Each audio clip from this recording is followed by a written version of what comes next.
ine dzidziso ine nhungamiriro yekuti pagwarare upenyu.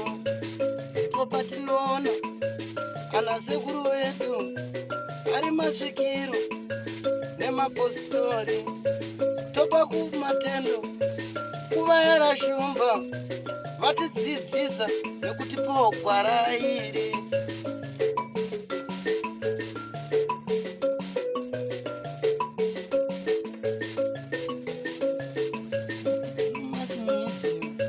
Ndiyo ine dzidziso, ndiyo inotipa isu gwara reupenyu. Ndipo patinowana vanasekuru nemapositori vachitipa gwara reupenyu, togopawo matendo kuvayera shumba vakatidzidzisa nezambuko racho. Ndiwo akatipa vabatsiri ava. Tinokukwazisai nemitupo yenyu yese kwese kwamuri kumativi mana enyika. Rangu zita ndinonzi Andrew Neshamba. Nhasi tauya nechimwe chirongwa. Ndoda kukupai background. Munotondera nhau yeTsvimbo yekuMazoe iye yatakamboburitsa. Ndoyazoita kuti tide kuramba tichifonora kuti zvakambonyatsomira sei. Iro zita rekuti Harare rakambobva kupi? Mbari. Hanzi kuMbari Harare. Zvakambobva kupi? Tine mabuildings ari muguta reHarare akawanda ane mazita akawandawo zvakare, vana Munhutapa, vana Karigamombe. Izvozvo zvindoda mboyazotsvaga kuti Harare iyi kosi Harare isina mambo, nekuti mazira anoita inini ukananga wakadai kunonzwa kuti inotongwa namambo nhingi. Harare haninyasoziva kuti mambo anotonga ndiani, asi munondiziva ndichitaura nemadzishe akawandisisa. Nhasi uno ndaitawo mhanza yakanaka yekusangana nemhuri yekwaMbari. Vahanzi varungu vakazotadza kutaura vakati Mbari, vachifanirwa kuti Mbari. Mbari ndiye aiva mambo wenzvimbo ino yeHarare yatiri. Saka ndinozviziva kuti chidokwa chemwoyo wangu chekuti ndinzwe kuti zvakambomira sei ndochamunogona kunge muinacho. Naizvozvo regai tikupei chirongwa chezuva ranhasi. Senguva dzese kamhuri yeZimbabwe tinokurudzirai kusubscribe kuDrewmas Media. Drewmas Media, taking you to another level. Ndiyo kanhepfenyuro ine dzidziso. Pamusoro yemhuri yeZimbabwe, inini ndinonzi Thomas Majuru wedzinza rekwaMbari. Mbari ane dongo repachikomo chechihoka chiri kunzi kopi nhasi unoyu. Zvaitika muchinyakare ndezvekuti Mbari uyu pane rukuvhute rwake azvarirwa muMazoe. Mbari uyu akura ndiye ainge akaroora hanzvadzi yaNyashanu yainzi Mwera. Saka you find out in history kuti Mwera otanga kubva kuBohera achiuya kuno kuMazezuru wazi Seke kuti atore chidavo chekuti vhura mai nhasi unoyu ainge ashereketa nemukadzi wababa kumusha oda kuurawa. Seke ndopaakatiza achipotera achiuya kuna tete wake kuno kuna Mbari. Seke asvika kuna Mbari akasvikopuwa basa reukaranga muzimba raMbari, mini kuti zvoMbari uyu aipoterwa nemudzimu. Vanhu vachienda kumatare kwaMbari vakagumisidza voti tichambonoona harahwa yaSeke isingarare. Panova ndipo pakazobva zita rekuti Harare nhasi unoyu. Kusvika Seke uyu azonyenga musikana wake ainzi Ndimirwo kwaNyamweda akabvisa danga remombe rekurodza Seke uyu ndiMbari. That's why muchiona Ndimirwo uyu akaramba kuchinja chidavo chake achiti kwete, danga randiroora inini rinobva kwaNyashanu rabva kuna Mbari mueramoyo, indiri mueramoyo, saka handichinje chidavo changu. That's why muchiona varoora wese wemaseke vachinzi zuruwi chidavo chekwaNyamweda ndopa zvakabvira. Mhuri yaSeke yakura. Seke ndopakazochekerwa kunzi Manyame River naNyatsime kusvika kuWildlife uko ndodunhu rako Seke. Yes, ushe hwaSeke tinombera ngekuti ndoro yeushe hwaSeke yabva mudare rechitungwiza. Manyame River. Yes, Manyame River ainzi Manyaumire. Mhanyamirirwe abva panani? Pana Mhanyaumire. Ane ukama nemunhu ainzi Mhanyaumirewo ndiani? Hapana. Tichazvibudisa nenguva ishoma inotevera. Zvaita saizvozvo, you will find out in history kuti pahondo dzemadzviti mushure mekunge Wata naChiweshe wauraya tsoro yechidzviti kuBohera, wakutyira upenyu hwavo, ndopawakatiza vachipotera chiuya kuna mukoma Seke achiona gravity yenyaya ndokuti kwete, dunonzira Mbari chiende yamunoita hurukuro nemhuri yaMbari. By then Mbari uyu akanga afa. Wasvika ndokuendeswa pazvikomo zvemufako zavo. Panga paine maelders ekwaMbari.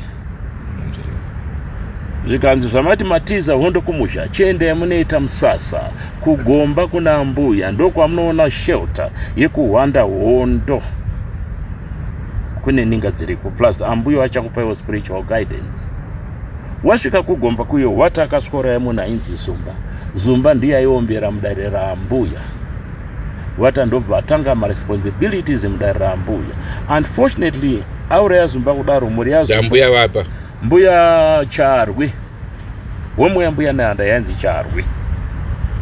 Ndikakudzotsera kumashure mbichana. Muchaona kuti izvo womwe yapoterwa nemweya waNehanda ichipinda muno muZimbabwe wazi Nyamita mwana waMutota. Mweya wabva pana Nyamita waNehanda wakaenda pana Charwi. Wabva pana Charwi ndokuzoenda pana Mazvono kwachiendera mwando. Ndo homwe yambuya Nehanda yakundofira kuchifamba kuZambia. Chinotinetsa apa ndechekuti vamwe vanhu vari kuti ndo vari kuombera matara ana mbuya Nehanda upi Nehanda, ngekuti right now mazita emudzimu mukuru akutsvagiswa mari nematunhu nevamwe vanhu wasina nhoroondo yematunhu aya. Mazvoona zvaita saizvozvo Zumba uraya Wata. Unfortunately Wata auraya Zumba. Unfortunately, varungu ndopa wakabva wapinda muno. Mhuri yeshava yese iyi ichibva yandopinda basa kuvarungu iri protection against madzviti aiwatera. Mazvoona. Ainzi Chiweshe aitosenza kwaNative Commissioner kwaMdzviti. Wata uyu nemwana wake wakanga vari mapriest reserve. I will give an example yeAfrican Constable ainzi Masvangani force number 49. Ndiyo kuudza varungu kuti honai imi kuti Nehanda homwe yaNehanda ife mubvise nheko yakabata maoko. Ndo zvakazoita kuti homwe yambuya Nehanda ife yabviswa nheko pai maoko. Chinotinakidza ipo patrial yaNehanda apa ndechekuti muna 1898 Wata was 50 years old. And ainzi he was a hunter. Uri muvhimi naika kwete mambo. He was a hunter. Ko umambo wazobva kupi? He was 50 years old. Tekabvisa 50 years from 1898. Tunoona Wata akazvarwa muna 1848. Charwa wazvarwa muna 1862. The two were 14 years age difference. Nasu unoona Wata vari kuklema kuti Charwa mwana wedu. Iwe wakasvika kuno kuchiona Charwa kuno. Yet mune 14 years age difference. Mwana wenyu pakuita sei? Nyika ida kuziwa ukuitira mwana. Mazvoona. Ndo paya panambotaura kuti kune vanhu vakawanda vari kuseenzesa mazita emudzimu mukuru for their own personal gains. 1902 mapondero haana kukanda zvombo pasi. He was a soldier. Ndo pakazotorwa Chiweshe kwaMdzviti kwaaisenza zvikanzi ona iwe uku kwaita mapondero ari kuramba kukanda zvombo pasi. Saka iwewe tako kuita mambo musango reshango rere muri kunzi muChiweshe nhasi. Dunhu rane gomo varachekwa pari kunzi pamusarara paya ndobva vapuhwa maSubbook 7 Chiweshe ende ndo aachinawo up to this date. Saka now you tell me kuti mupoteri nemugari ndiani anofanirwa kunge ari muridzi wedunhu. Kune maminimini ari kuitika mazuva munyaya yetsvimbo iri kutaurwa iyi. Tsvimbo haifambi yega, iri kufambiswa nemunhu, iri kuseenzeswa nemhuri iyi kuti waone kutora dunhu iri. Zvinova zvisingaitike. Vari pasi vari kuramba kuti no, hakuna chiwano chakaita saichocho. Hapasina mwana muduku waanofurira nezvetsvimbo idzi. Pawakaita chiwano pakadhirikira vamaChina mugodhi, vari kutaura ivo kuti maChina ndio akatanga kuuya kuzoita marituals apa. Ko maChina anozotanga sei kuita marituals mudunhu risiri rawo? Nemi wana wata makasumani. Makambosumwa here muumbi remudare rambuya ainzi Zumba kana muridzi wedunhu Mbari wacho. Saka tinoti kuite chii kana chiita zvinhu zvakapusa kudai. Zvimwe zvacho zviri a bit childish already. Very, very childish. Saka zvakune nyika kuti ita sei? Ichiongorora kuti right, zvainge zvakamira sei. Ongo ndio nhau yatinayo mudariro muri yeZimbabwe. Ndisati ndatanga hangu kubvunza mibvunzo yakasiyana siyana. Regai ndimbopa vamwe vadari vatinawo asi ava vati avo aiwa zviso zvedu hazvina basa, chakakosha ndio masoko. Naizvozvo tinokugamuchirai muchirongwa. Tinotenda mhuri yeZimbabwe indinoitwa Garai Donald Barahanga. Ndichinoronda pane zvanga zvitaurwa nababa Majuru. Ndinoda kuti titarise kuti mhuri chakaita kuti mhuri izoparara chii. Tikatarisa tinoona kuti pakauya varungu mugore ra1890 Mbari anga atoparara nechekare. Taudzwa zvakare kuti pakauya mhuri dzekwanyashanu dzinoti Gutsa, Wata naChiweshe vakasvika Mbari atoshaya nechekare.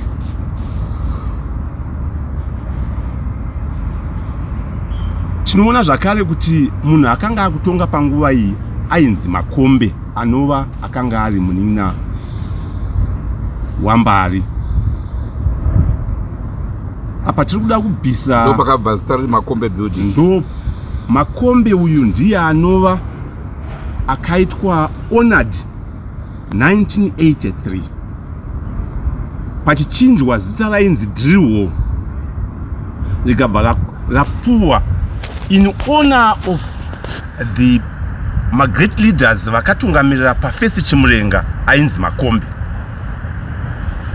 Mukainda pano tori nestatute instrument yakagazetewa ya1983 yekuchinjwa kwemazita, pakachinjwa zita rekuti Drewmas pachiswa zita rekuti Makombe.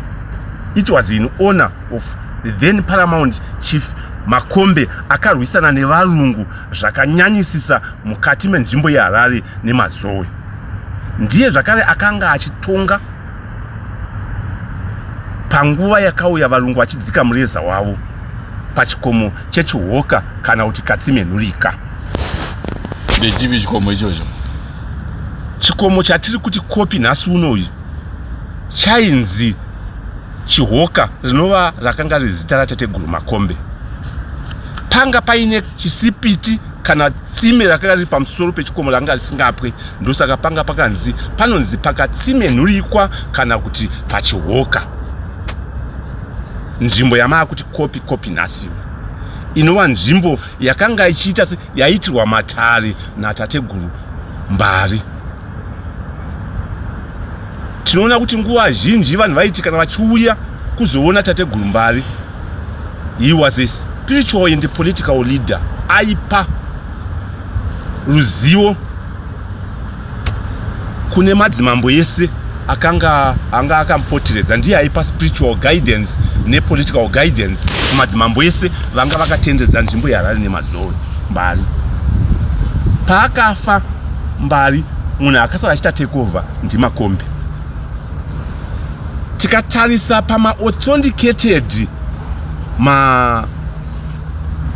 writings evarungu pioneer column, reports avo avainyora, tinoona kuti mauto ese paanoenda paanenge vachirwa, chese chinoitika zuva rega rega chinonyorwa pasi. Saka pane mareports emadisturbance nehondo yakaitika muMazoe neHarare.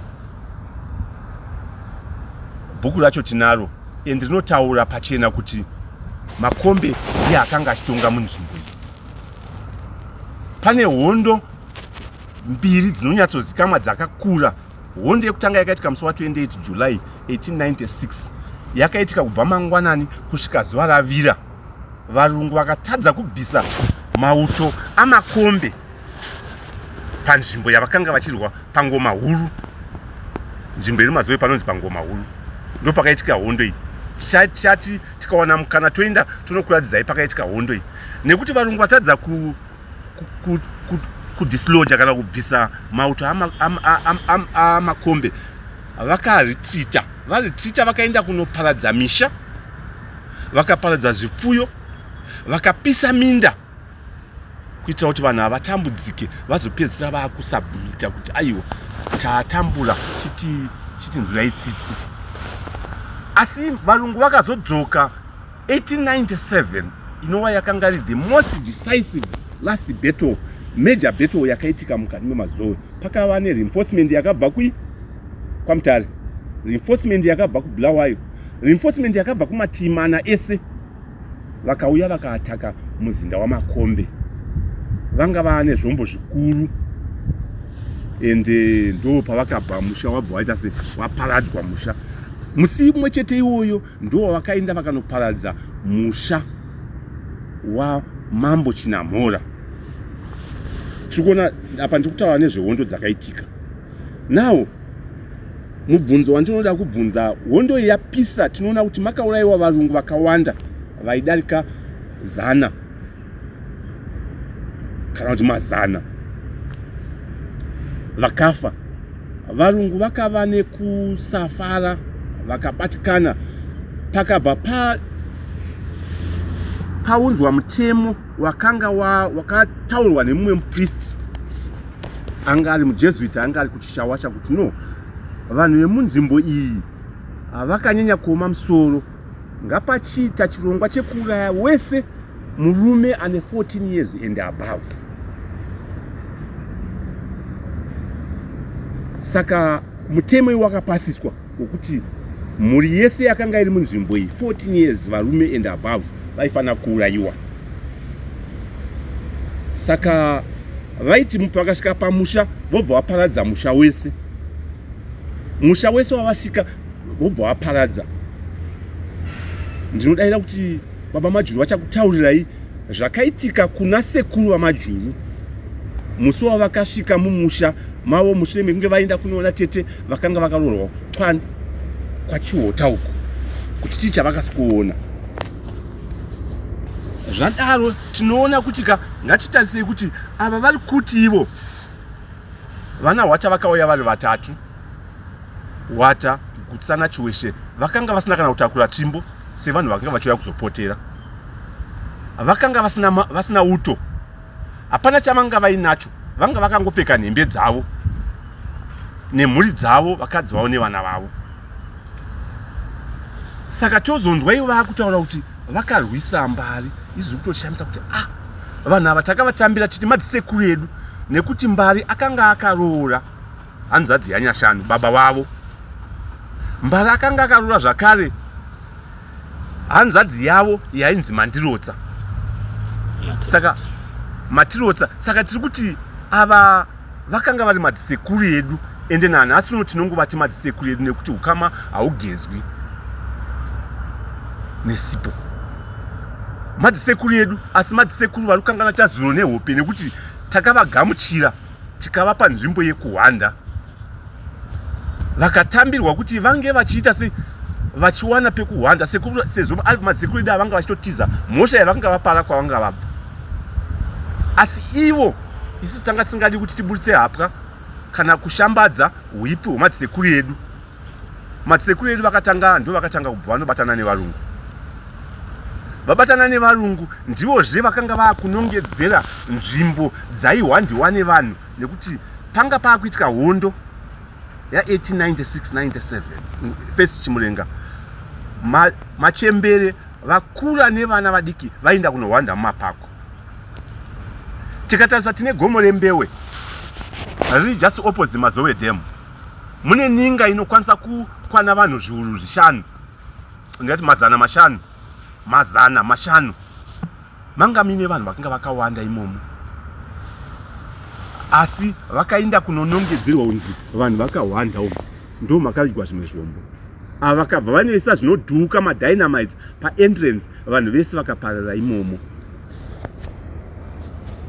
Vaparara imomo, vanhu vaona kuti ndo zvakuitika nzvimbo dzese, vakuya vachinongedzera kuti mhuri yamakombe iri pakati nepakati, saka vanhu vanga vakutiza.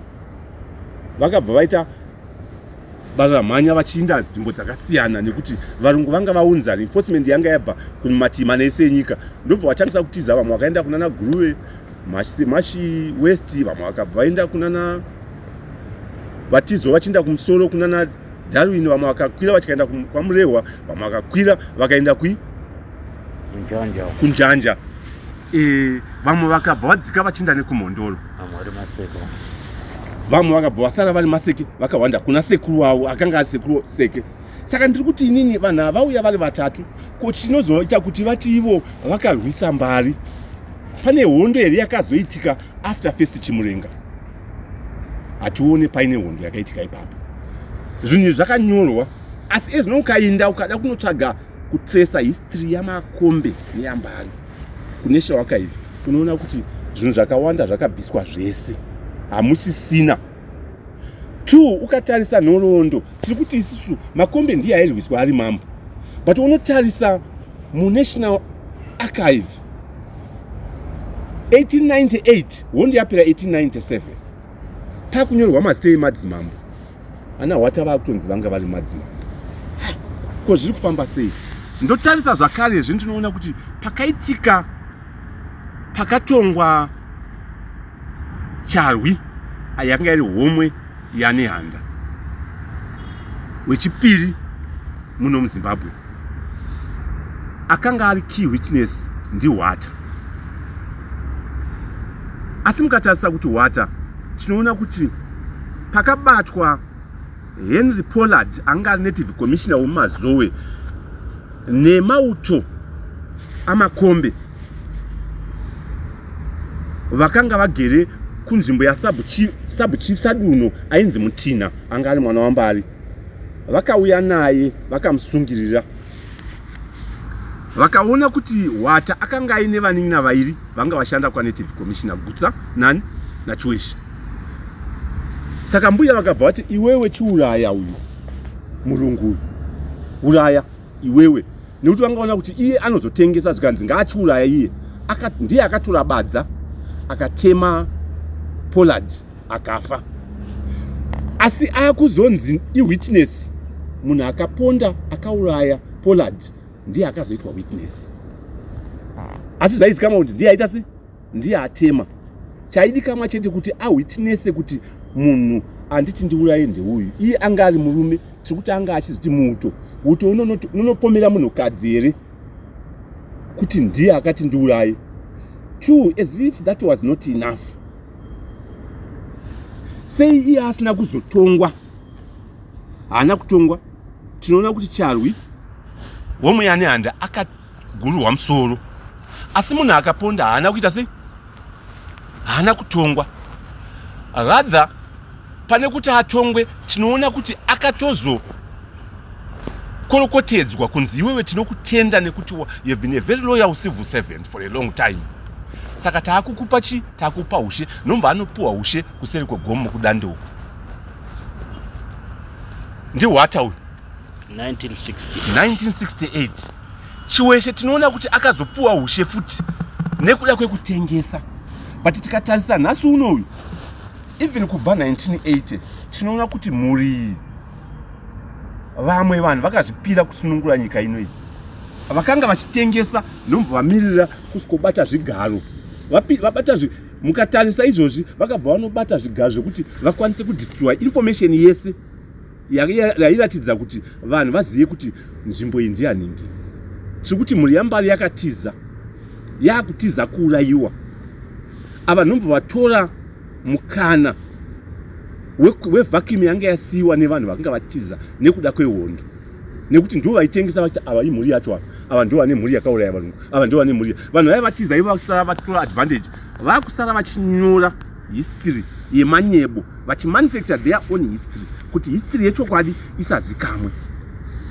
Saka ndiri kuti inini kana Gutsa akanga ine 22 years 1898, Mbari akashaya around 1870-72 very about. Akauraya Mbari seiko spiritual here, ari mudumbu here, izvo tinofanira kuzviestablisha kuti akauraya Mbari, nekuti tikatarisa zvinyorwa zvainyorwa nevarungu vakarwa hondo vachirwa muno zvakanyatsobudisa kuti munhu avakanga vakurwisa ndimakombe ane vakanga ari munina waMbari, ende mhuri yamakombe tisi wacho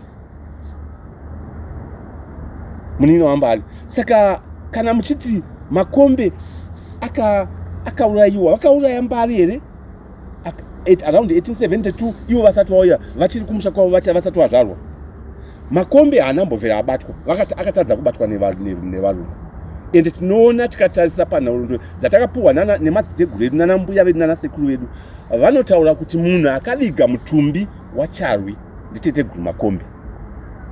Asi nhasi uno kana vanhu vachitaura vanoda kusaidzira mhuri yayi, ava vasingazivi zvakaitika vaitengesa ndo vakutonzi ngavatungamirire pazvinhu zvedunhu, zvinhu zvevanhu vavakaurayisa.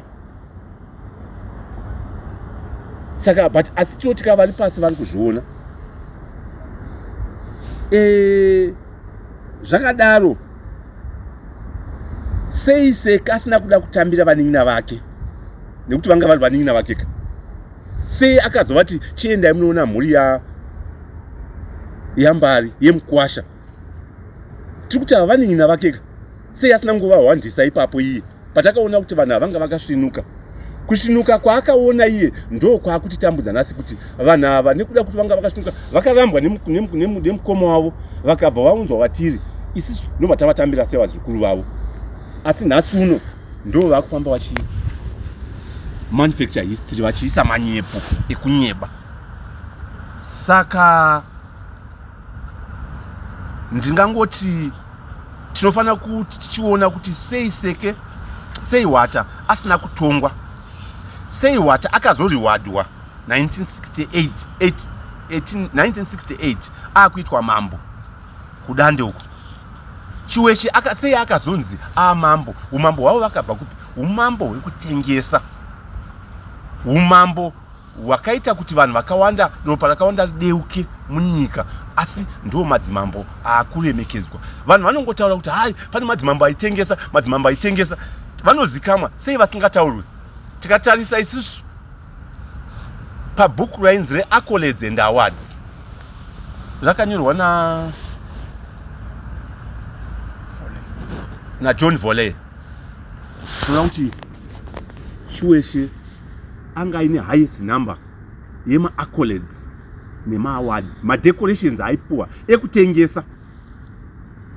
Nevana vake vacho vakabva vapinda muringi yekutengesa. Saka tiri kushamisika nhasi uno ndo vakunyafamba vachitaura nezvetsvimbo. Zvisinei tiri kuti mukati menzvimbo yeMazoe mune nzvimbo dzakawanda dzinoyera. Kana vachiti ndo varidzi venzvimbo ngavaende vanopinda mugomo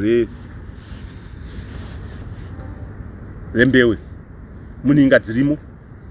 Tisikataure kure ngavaende vanopinda paninga iri padziva reSeko apa, vanopinda ipapo muninga imo muyama. Sezvo vari varidzi venzvimbo ngavaregedze kutya, tione kuti varidzi venzvimbo chaivo ndivapi, nekuti vari pasi vari kuzviona. Ivo kana vachiklema kuti ndivo, tichaenda panzvimbo dzedu dzinoyera, ivo vonopinda, toona kuti anopinda achibuda ndiani. Tatenda hangu hongu ichokwadi.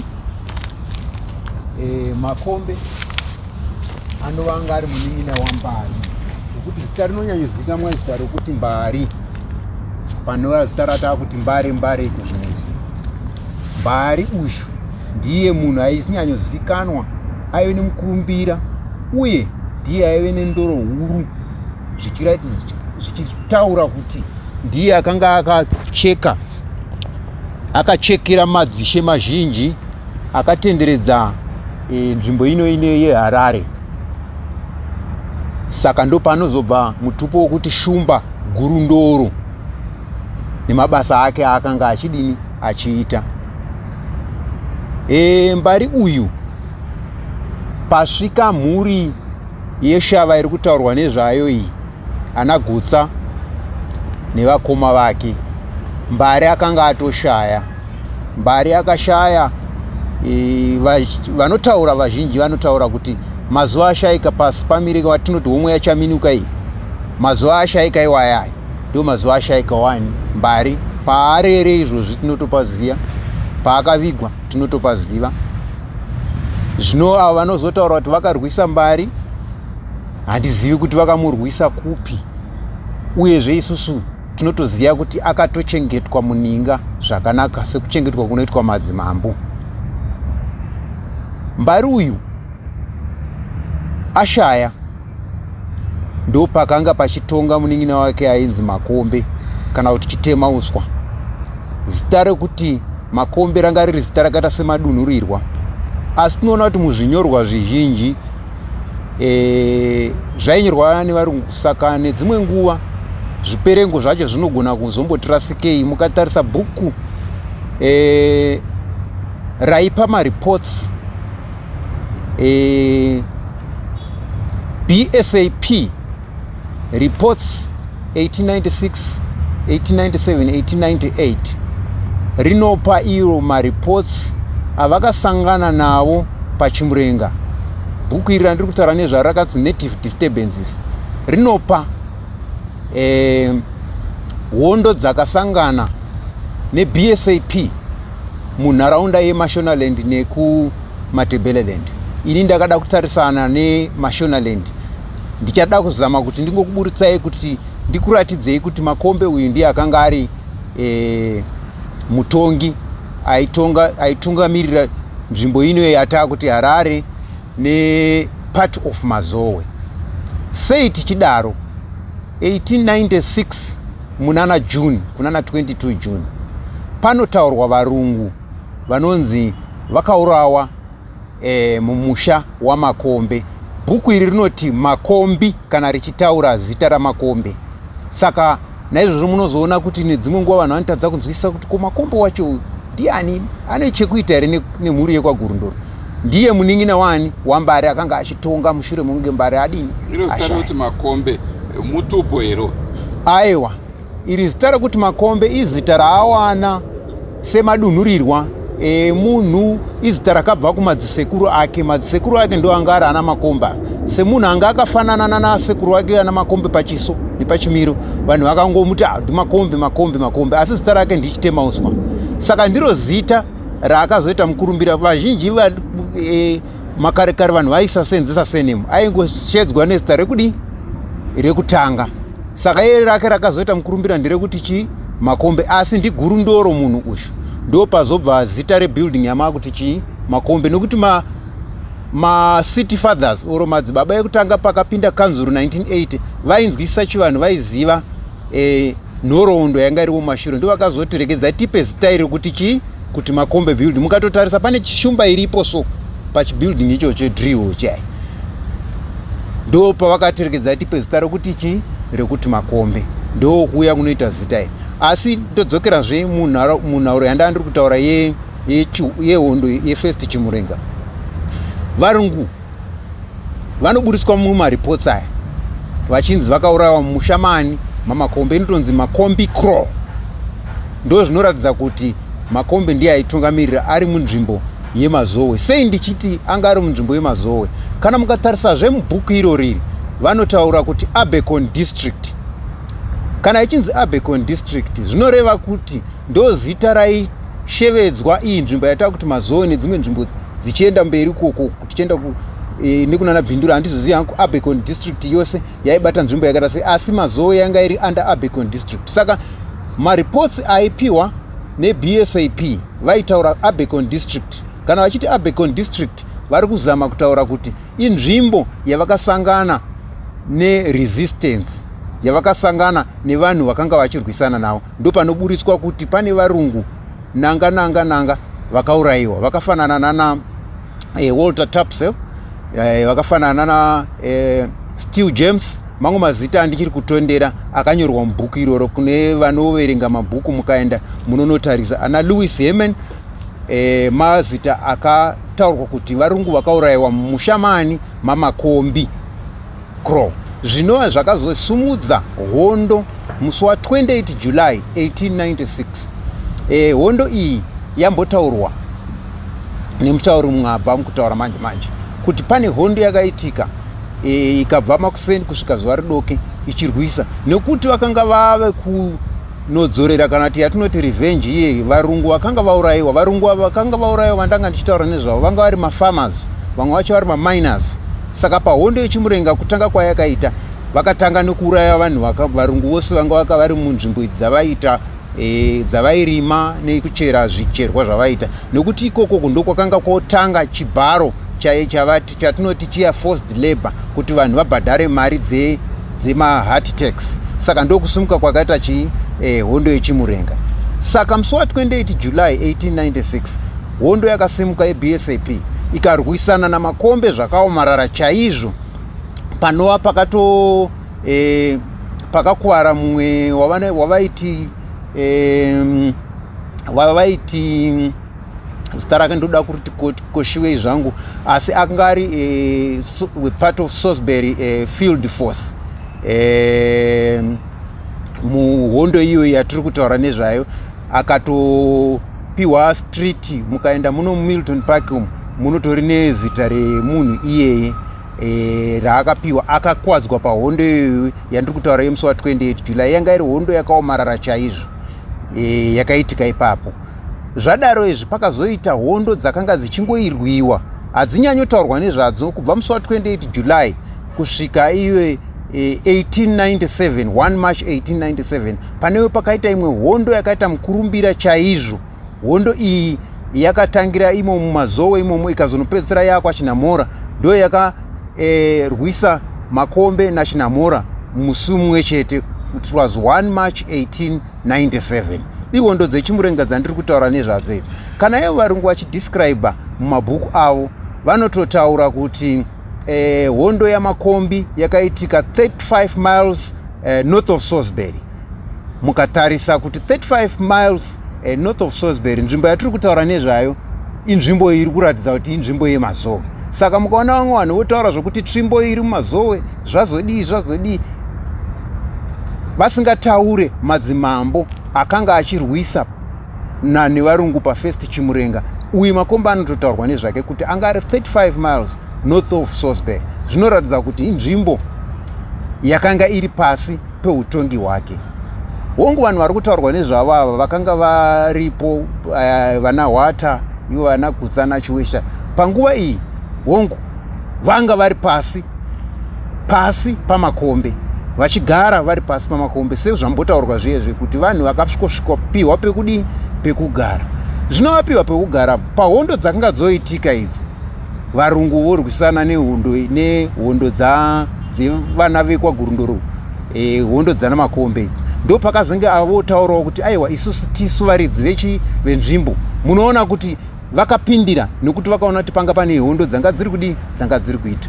Zvose zvinotaurwa kunzi takaita hondo dzatakauya tikasvikouraya Mbari. Zvose izvo zvemanyepo. Mbari munhu akashaya nekukura. Vanotoziva vanototaura kuti Mbari akanga ava munhu ava harawa yakura. Mazuva ake akafa varungu vasati vapinda muno, uyezve mhuri yaWata yanga isati yapinda muno. Munhu akakwanisa kuona Mbari pamhuri yeshava anga ari Seke, sekutaurwa kwazvamboitwa. Ndiye ega akakwanisa kuona. Dzimwe mhuri dzakazouya idzi Mbari anga atoshaya. Indakatarisana nehondo iyi yepachimurenga chekutanga. Mukatarisa pane munhu ainzi Mukwati. Ndingangoti zvakafanana nekuti mbuya nehanda. Yanga iri homwe yake yainzi Mudavanhu. Munhu iyeye vanhu vazhinji havanyanyoziva nezvake, uyezve hazvinyorwe kuti homwe iri zita rake rainzi ani. Isu tinoziva mhuri yekwambari, mhuri yekwagurunduru. Tinoziva kuti homwe yaMukwati wekupedzisira pa1896 pahondo aitungamirira hondo akatanga kutungamirira hondo kumaTebeleland ichibva yazopedzisira ava muno mumashonaland akafira munzvimbo yemazoe. Nzvimbo yemazoe inzvimbo yaaiziva nokuti uyu munhu watiri kutaura nezvake watiri kuti Mudavano anova homwe yaMukwati, zita ramwa kuti Mukwati building, anga ari mwana waMbari. Mai vake vanga vari mudzimai waMbari, ndinodayira kuti wanga ari mudzimai waMbari wechinhamba 3 vainzi anga ari mwana wa Gutu, ndiye anga ari mwana uyu ainzi Mudavano. Panotori nemhuri dzakawanda dzinobuda muimba iyoyi dzekwani dzaMbari. Saka ndingoti vanhu vazive kuti munhu anonzi Mukwati uyu munhu anga akamira sei. Vazhinji vanongonzwa Mukwati, homwe yacho yainzi Mudavano. Paakarara izvozvi panotozikanwa akazoshayika ava mumazowe. Ndangoti ndipe muchidimbu nhoroondo inoratidza kuti zvechokwadi vanhu vatiri kutaura nezvavo ava ndivo varidzi venzvimbo ino yatava kuti Harare nepart of Mazowe.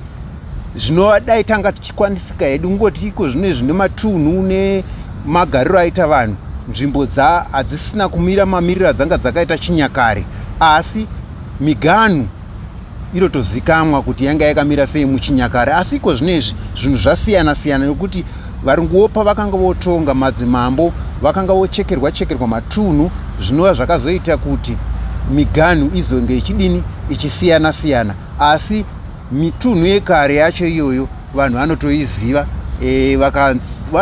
vatsvagiridze kuti ko miganhu yanga yakamira sei. Vazhinji vanotoziva vanhu vechikuru vemumadzinza, vamwe vacho vanotoziva, vanogona kutokutsanangurirai kuti muganhu chakati, muganhu pano inotozikanwa ende inoonekwa, zvokuti nekufamba kwenguva munogona kuzoona kuti miganhu iyoyo inokwanisa kudini kunge yakuchitaurwa. Ndodaro tirikidza ndimbogumira pano vamwe vangotaura maita ndio kana uya tinayo mhuri yeZimbabwe. Ndambonzwa vakuru vamwe vambotaura vachirifeya zvakare kune vakuru vekutanga vatanga kutaura. Amene mune masoko here amurida kuwedzera kubva panhoroondo yataurwa nevamwe venyu? Yes, hungu chekutanga ndoda kuti izvo inini dongo ravasekuru vangu riri mumazoe mupurazi yakapuhwa Jonathan Moyo. Pauya pakatanga First Mwenga War, sekuru vakanga vaenda kwachiuta kundoona hanzvadzi yavo yainzi Wamuchatenda. Tetewo ndakaona ngekuti she died muna 1963. Vasekuru vachisvika pamushapo vakasvikaona paine 45 dead bodies. Rongo vakawanda ndovechipana iwavo. Sekuru vakaita more than a week vachiviga hama dzavo idzi, and most of them in mass graves. Baba vananga apfurwa anga mudhara aigara akarara. Wapedza kuiga vanhu vakazoroka banda ndokutakura baba wachibva waenda nekueast. Wasvika panonzi pamumurwi pana musiwa paya, baba wachibva washaya, ndokubva wasiya wawiga pachikomo chinonzi Chidziro. Iyo ndokuzoyambwa kuenya guwe ndokundobudira kwana Dandara kana muri wako wakwana Dandara. Sekuru ndopo wakabva warora mbuya wachizvara baba wangu. Mamwe ma-atrocities akaitika mumazowe ehondo idzi. It's unfortunate kuti muri zhinji yeshawa ndo yaitodirecta varungu kuti handi apa pana ningi. Ndosaka muchiona hama dzedu dzakawanda dzakaurayiwa. Varungu vangu vasingazive zvematunani. Saka ari kutaurwa nezvake kunzi Mukwati uyu. Kana toteedza nhoroondo yaMukwati inoti dzike mbichana. Isusu teteguru wedu yokubva kuguruswa achipinda muno munyika iri kunzi Zimbabwe nhasi wazi Mukwati achiri muno. Asi nhasi uno tiri kunzi Gurundoro guru ndoro ichibva pana guru rendoro, ngokuti Mbari uyu ndiye ainge ane ndoro huru yepanhova penyika, ende madzimambo ose akatenderedza Harare ino neMazoe wachekerwa matunhu aya achibva mudunhu raMbari. Hence he earned himself chidao chekunzi guru rendoro, chinova chidao chatiri kudaidzwa nhasi uno. Ndokupai mufananidzo weushe hwakawata. Watanga muna 1968 pane munhu ainzi Henry. Henry akandoisirwa poison muwawa nemuCID anga ari kubhindura wekwawata, akazogara ushe hwacho. Amwa wawo nepoison achibva afa. Chakanetsa mudunhu wakauya wakamuiga kuno kuMazoe, but akamuka akafukunurwa kurakidza kuti munhu anga awigwa mudunhu risiri rake. Dai wangu wari waridzi weMazoe aimuka akafukunurwa here. Saka vanhu ngatirege kukoshiwa chezuro nehope. And again mhuri yeShawa iri kutaura kuti aiwaka ndisi takagadzira pai patsiko apo. Wangatipo ukama hwavo nemunhu ainzi Tsiko here. Munhu ainzi Tsiko ndiwo kwambari. Zvafana muna 93-94 patakagadzira papresidential guard padziva raSeko apo. Mambo wata akanga ari pakadaidzwa, but akazotiza akasiya bhegi rake rakazoteera kumusha kwake uku newemwe yateteguru chidya mauyu ainzi Roger Suyo. Asi nhasi vari kuti idunhu renyu pakuita sei. Ndokupa mufananidzo kuti chikomo chinonzi Chihoka ainzi Chihoka ndiani? Great ancestor rekwaMbari. Ngoti iye Mbari uyu anga akazvarwa nababa wake ainzi ani? Taiziwe akazvarwa naBarahanga, Barahanga akazvarwa naJengera, akazvarwa naZimunu, akazvarwa naKatowa, akazvarwa naMunero, akazvarwa naMangari, akazvarwa naNina. Damba neshure dzaenda dzanga dziri ipi? Damba neshure ndianga akazvarwa nababa wake ainzi Chihoka. That's why muchiona munhoroondo yedu yetsika dzedu dzechiwanhu, nzwisi huru dzose nezvikomo zvikuru zvose zvaipuhwa mazita emadzitateguru edu kuitira nhero dzaizoitwa matunhu imomo. Kochawo chiri muno muchii cheShawa. Nhasi vari kusenzesa tsvimbo yefekiye amene kwayakandowezeswa igonzi ingafamba yega. Hakuna zvakadaro, wari kunyangira yakaona kare. Isusu shuwiro yedu ndiye kuti ukama hwematunhu hudzoserwe pahwanga huri kuti tione kukwanisa kuita nhero dzematunhu edu. Mazwi ekupedzesera ndiye kuti muno munyika tine magamba akafa paFirst Mringa War neSecond Mringa War. Ndikakupai mufananidzo kuti muna 93-94 takagadzira 401 pai makuva padziva raSeko, about 400. Muna 97 hama dzedu dziye dzakauraya ndovari paFirst Mringa War takangotageta vakuru chete, takagadzira 596 makuva. Panowa ndipo pakazobva hwaro hwekuti ifu titore kuita. Ndakatanga kudzingesa mabhunu mazuva mazvindini. Saka zvimwe zvinhu ndezvemakuhwa. Vanhu ngatitarisei kumashure, tirege kukoshiwa chazuro nehope. Mugari mpoteri nemugari ndiani anofanira kunge ari muridzi wedunhu. Ngapachigadziriswe zvinhu zvinake izvi. Ukama hwematunhu hudzokere pahwanga huri, muri inogarisana zvakanaka. Todzotsera ukama uhu. Ndinotenda hangu vakuru vangu. Ndine mubvunzo hangu pagurundora. Yes. Gurundoro ishumba. Hongu.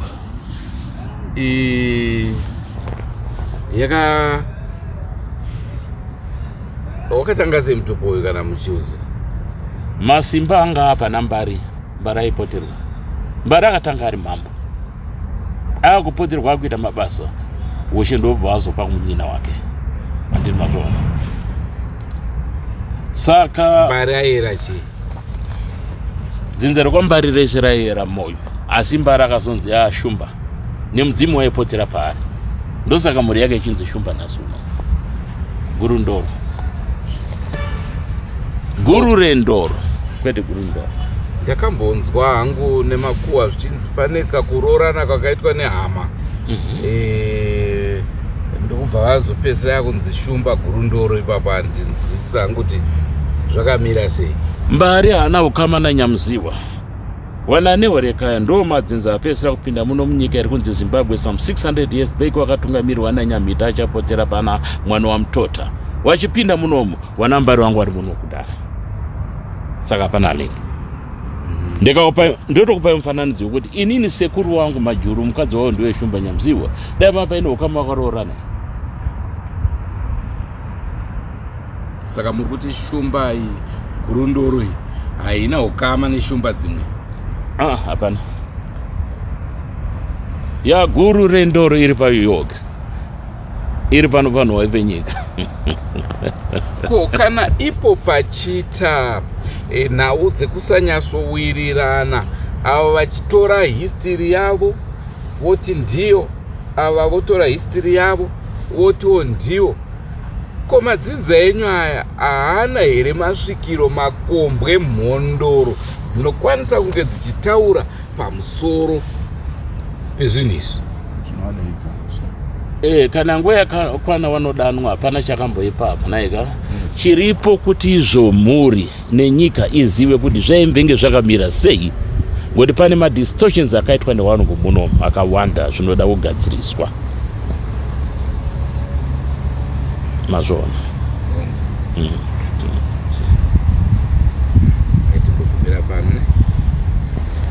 Right. Nzvimbo yamuri kuona ino yakanga yakazara makuwa ehama dzedu dzakafira muno.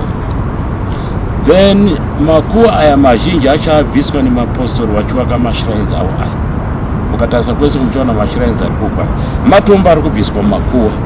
Nguva yatakapinda muno mapostori asati akupinda muno manga makazara makuwa muno.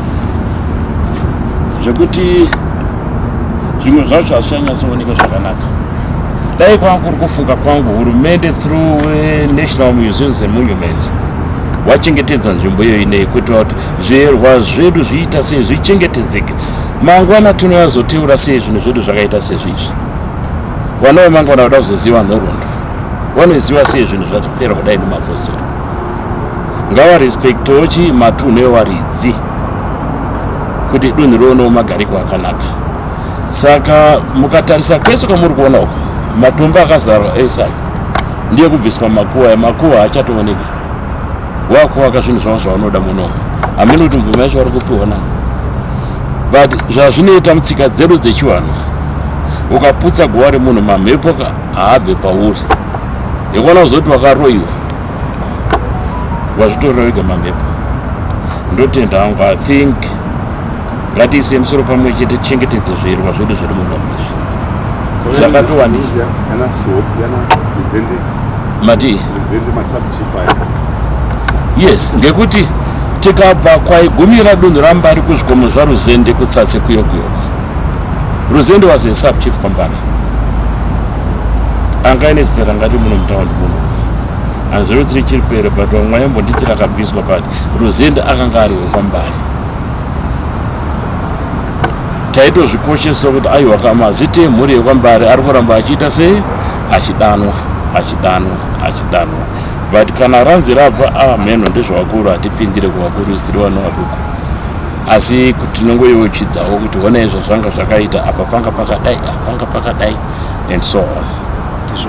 Kuma-rituals mamwe aiitwawo kuti akabatwa nemhuri yenyu yekwambari anoratidza kuti zvechokwadi dunhu rine chekuita neyo. Ngekuti so far mudunhu ratiri kutaura raMbari tagadzira makuva anosvika 1076 ehama dzedu tichitageta vakuru dzakauraya navanhu pafirst muringa uwo. Motibvunzirewo mhuri yeHwata kuti yakagadzira makuva mangani? Amhuri yeshava muno munyika hakuna dunhu risina vatenzi vavo naika. Tikaremekedza zvinhu zvakaita saizvo zvinhu zvedu zvinobudirira. Ipo pano patakamira pana yanga yari shrine ine munyatsotarisa matombo esa yanga yari shrine ine.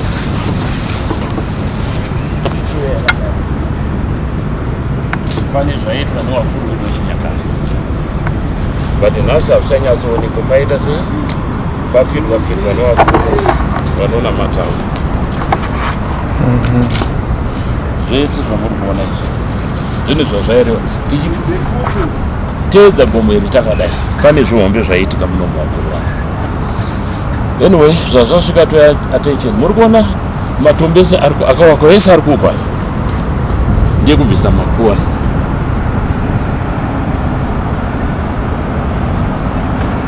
Makuva edu haachanyatsoonekwa zvakanaka. Zvino kana toyazotora toteurira pati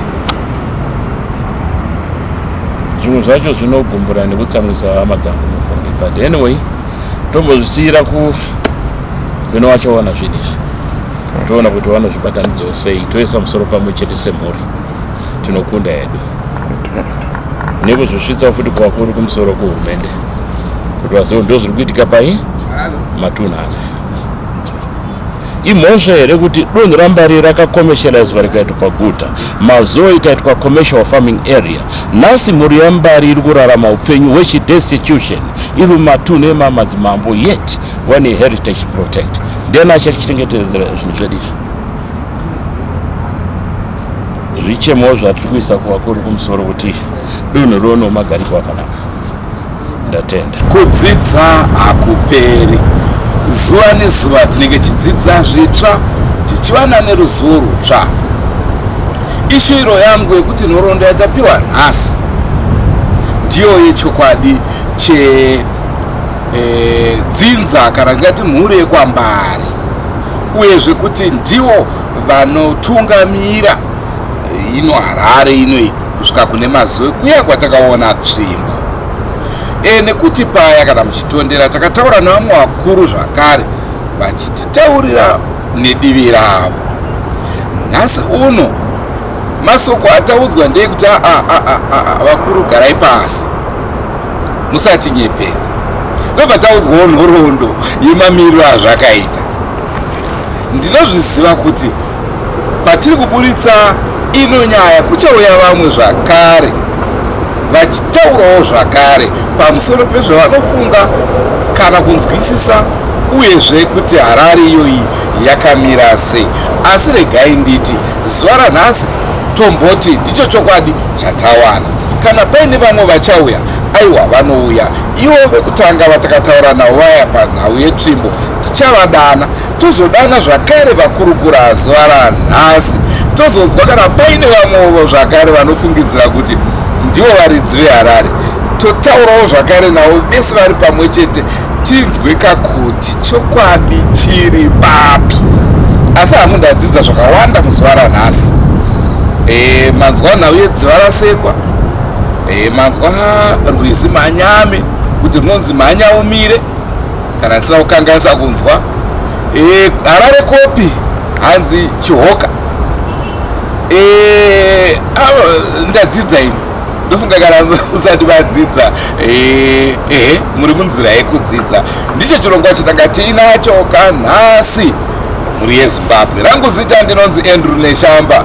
Aiwaka ndamboda kubvunzisa nezveshumba kukwana kwayo apa paHarara. Pane zvandakateya kuti pamwe zvimwe zvikomo zvisati zvahanzi izvi ndigarewo kaipapo seshumba, asi tiri kuraswa. Ndichanyatsotsvaga vedzinza rangu, makamboona ndakataura nawo kwamutoko paya, ndimbonzwawo kuti nzvimbo dzinokosha dzataitungamira ndidzipi. Izvozvika munoziva zvinoitika muupenyu, unenge usingazive chete. Izvozvi so pamwe umambo huri mumhuri yekwedu izvozvi. Inini ndichingomhanya nemabhasikoro, vamwe wangu madzimambo achipiwa dzimotokari. Ngatisakarei mune zvimwe zvirongwa mhuri yeZimbabwe. Aiwa, tinotenda zvikuru mese matikuta muzuva ranhasi. Tiri pachikomo chatiri, ndofunga muri kuona kuti tiri musango. Chikomo chatiri Chihoka ndo riri padivi apa. Harare kopi mazuva ano mauto ari kutirambidza kusvika ipapo. Vazhinji vanosumbopaenda vachitorana mapikicha vachiona guta reHarare rari ipapo. Ichi chikomo chatiri ndicho chiri divi rekumavirira kweChihoka, kumavirira kweHarare kopi. Ndadzidza ndakuziva nezveChihoka. Ngatisakarei mune zvimwe zvirongwa. Goodbye my friends, goodbye my friends. Wakamboonana tichazoonana nerimwe zuva, hama dzangu. Goodbye my friends, goodbye my friends. Wakamboonana tichazoonana nerimwe zuva, hama dzangu. Ini ndokwenda kubasa kwangu, iwe maki iwe mkaranga,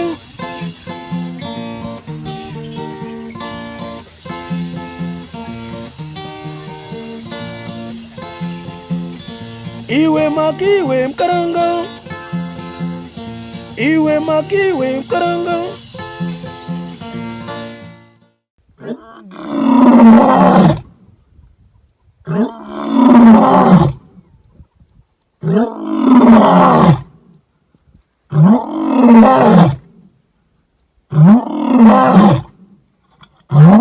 Ah!